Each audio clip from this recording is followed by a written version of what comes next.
The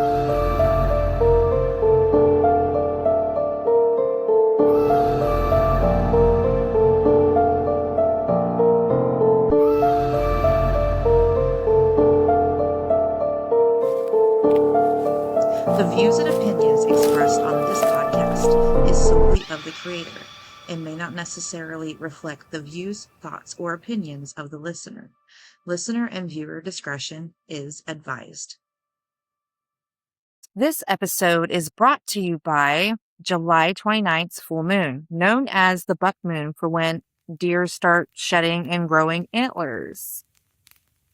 So, highlighting the tension between personal desire and collective responsibility. It acts as a cosmic checkpoint for your long-term visions, friendships, and community involvement. So, balancing your unique identity with teamwork and community focus, breaking free from outdated personal habits to embrace innovative future-forward thinking, releasing the need for external approval to live more truthfully to yourself. So this forms a tense aspect between Uranus and Gemini, triggering sudden insights, unexpected news, and abrupt changes in plans. It can even cause miscommunication, especially with the retrograde just ending, which was pretty harsh on some people. So you have a sharp will to execute your ideas. So that is your full moon report. Let me know what you think in the comments. Did you feel the retrograde this time? I sure did. Still trying to get comfortable with my new setup here. So our strange news article for this month, let's talk about some strange news, shall we? Ohio police find a raccoon holding a meth pipe to its mouth during arrest. Yep. You read that right. Springfield, Ohio. Police in Ohio's Springfield Township had an interesting animal encounter this week when they crossed paths with a raccoon holding a meth pipe to its mouth during an arrest. According to a Facebook post from the department, on the evening of May 5th, officers pulled over a vehicle whose owner had an active warrant and a suspended driver's license. The driver, a 55-year-old Akron resident, was detained, but when an officer walked back to the vehicle, a raccoon named Chewy was sitting in the driver's seat with a meth pipe in his mouth. So we're going to put a picture of Chewy right here. This was from body cam footage from Springfield Police. Chewy somehow had gotten a hold of a glass methamphetamine pipe, leading officers to further inspect the vehicle. The search of the vehicle turned up crack cocaine, meth, and 3 used glass pipes, police said. You can't make this shit up. Okay, so here's another strange news article for you. It says, pickles in Pickaway County, pickles, watermelons, whiskey, and the weird stuff that spilled on Ohio freeways. So yeah, there was a bunch of broken jars, Frank's Red Hot sauce, whiskey, watermelons, pickles, all over the freeway. So yeah, that was a weird one too. And that just happened like a few days ago. So that's your strange news articles for this month. Let me know what you think in the comments. Okay, so this month we are talking about an Ohioan, a citizen that lived in the late 1800s to early 1900s. And he was the first African-American automobile salesman and manufacturer in Greenfield, Ohio. We're talking about C.R. Patterson and Sons. At the dawn of the automobile age in the early 20th century, hundreds of small auto companies sprouted up across America as entrepreneurs recognized that society was transitioning from horse-drawn carriages to transportation powered by the internal combustion engine. Some of these early companies grew to become giants that are still with us today, such as Ford and Chevy. Many others remain small, struggling to compete against the assembly lines of larger manufacturers. One such company was C.R. Patterson and Sons of Greenfield, Ohio, makers of the Patterson-Greenfield automobile from 1915 to 1918. Though its name is little recognized today, there is in fact very important reason to ensure that it's not lost to history. It was and remains to this day the only African-American owned and operated automobile company. Charles Richard C.R., or Rich as his friends called him, Patterson, was born into slavery on a Virginia plantation in 1833. Not much is known about his life on the plantation, and historians have to sift through conflicting reports about how he came to settle in Greenfield, a town with strong abolition sympathies. Some say his family arrived in the 1840s, possibly after purchasing their freedom. Others suggest Patterson alone escaped in 1861. In any case, he learned the skills of a blacksmith and found work in the carriage-making trade, where he developed a reputation for building a high-quality product. In 1873, he formed a business partnership with another carriage maker in town named J.P. Lowe, who was white, and eventually became the sole proprietor of the renamed C.R. Patterson and Sons in 1893 when Lowe sold his share to C.R. Patterson. It was a successful business employing integrated workforce about 35 to 50 people by the turn of the century. The Charles Patterson became a prominent, respected citizen in Greenfield. His catalog listed some 28 models, from simple open buggies to larger, more expensive closed carriages for doctors and other professionals. So we're going to put Patterson family tree up here. So when Patterson died in 1910, the business passed on to his son, Frederick, who was already somewhat of a pioneer. So in Frederick, his oldest son, let me go back over here for a second. So before Patterson died, he was a trustee of Greenfield African Methodist Episcopal Church in 1880, and the church still stands to this day.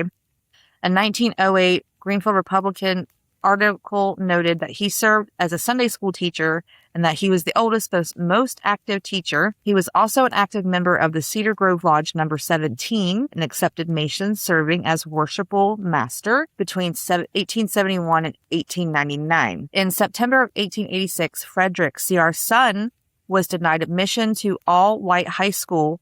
Before it was Edward Lee McLean High School, it was just Greenfield Union schools, and they would not let Black people join them. It was a segregated school. So C.R. felt that his son, Fred, should be allowed to attend, even if it was for whites only.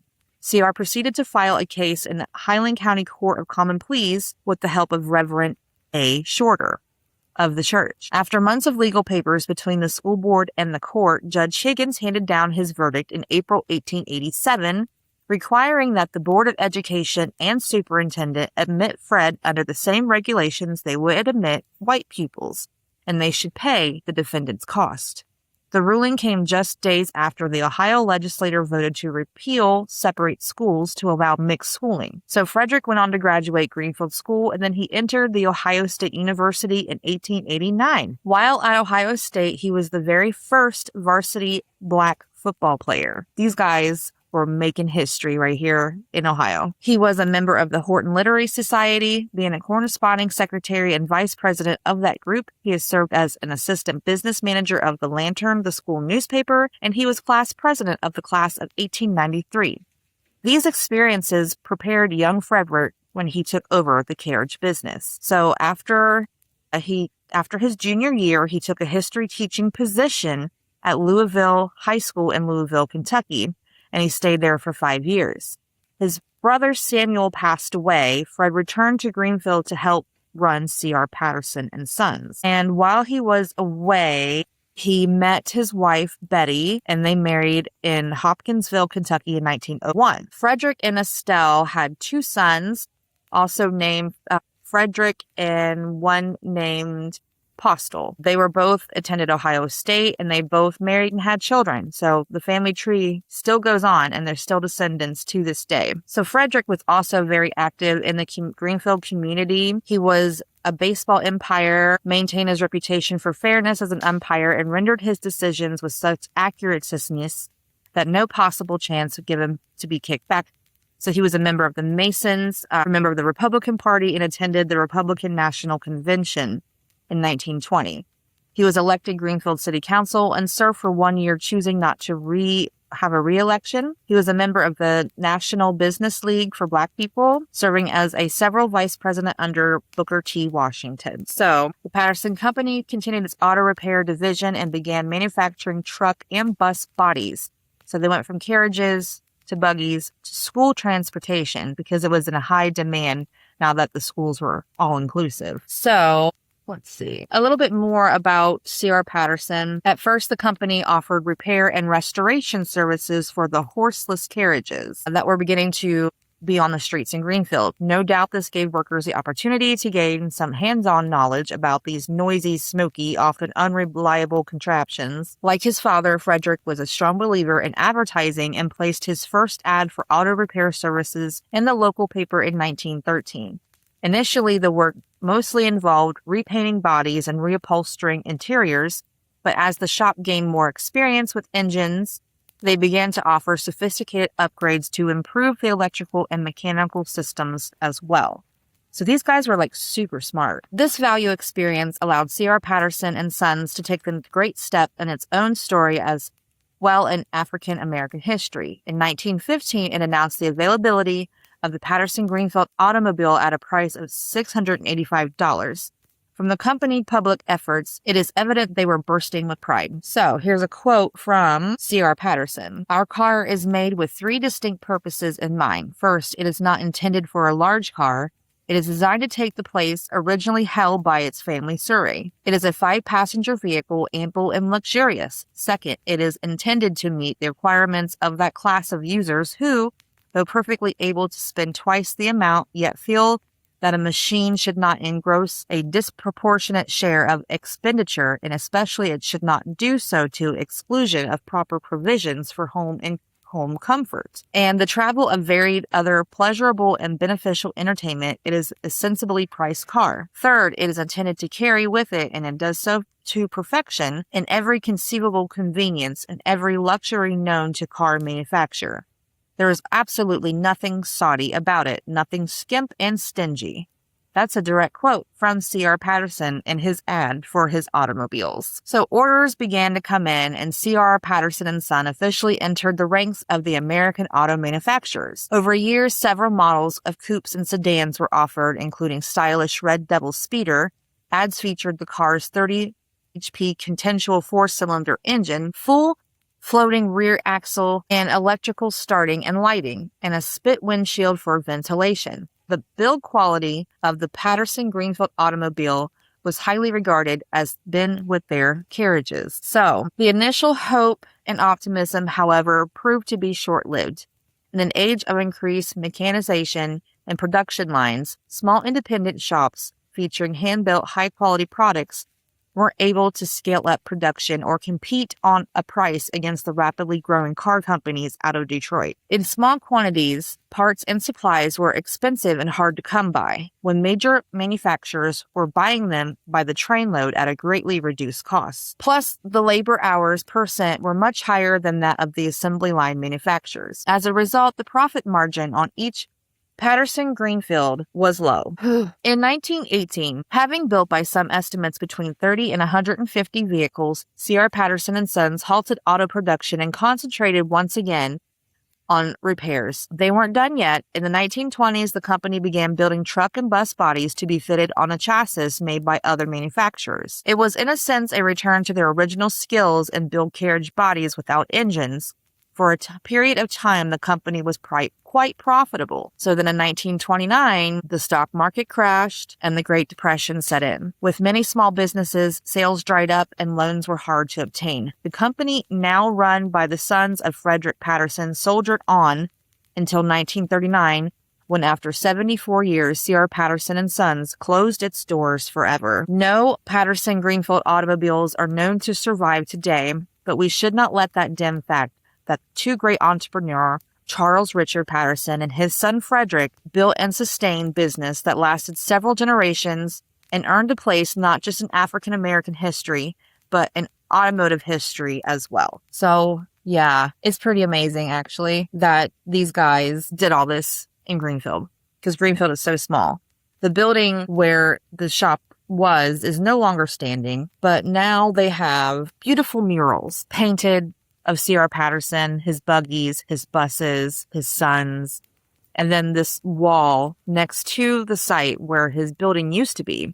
It's now a bank, and there's like the Ohio marker thing there. But next to the Ohio marker thing, there's a building, like a corner store, and there's a fact wall of C.R. Patterson and Sons. Like their pictures, the first check that he got, this beautiful timeline of the family with the family tree. So definitely check that out if you're driving through Route 28 through Greenfield. So that concludes our story on C.R. Patterson and Sons. Let me know what you think about this story in the comments. And definitely check out Greenfield, Ohio, just for C.R. Patterson. So now it's time for our listener submitted story section. If you have a spooky story you want me to read on the podcast, please send me an email to underthemoonparapod@gmail.com, and I will read your story on the show.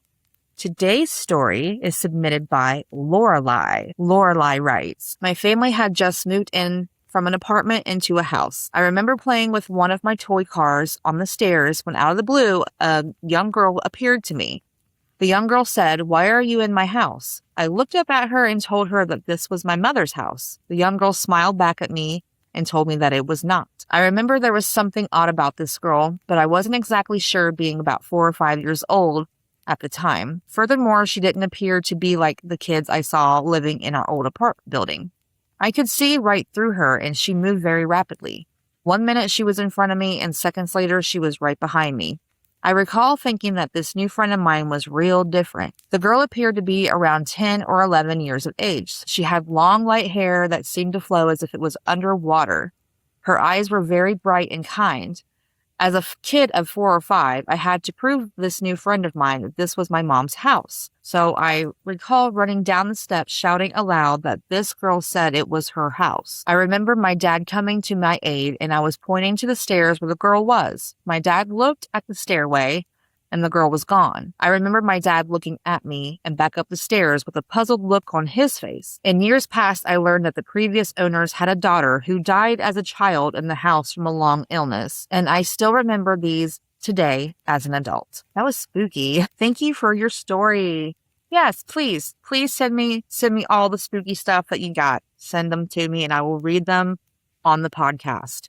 Well, that's another episode in the books, y'all. Stay spooky. Under the Moon Paranormal is written, hosted, and produced by me, Melanie Peters. Check us out on YouTube. Give us a like, subscribe, and share with a friend that likes all things that are spooky. Music for this podcast was written for Under the Moon Paranormal by Bradley Yates. This podcast is 100% AI-free and human-made.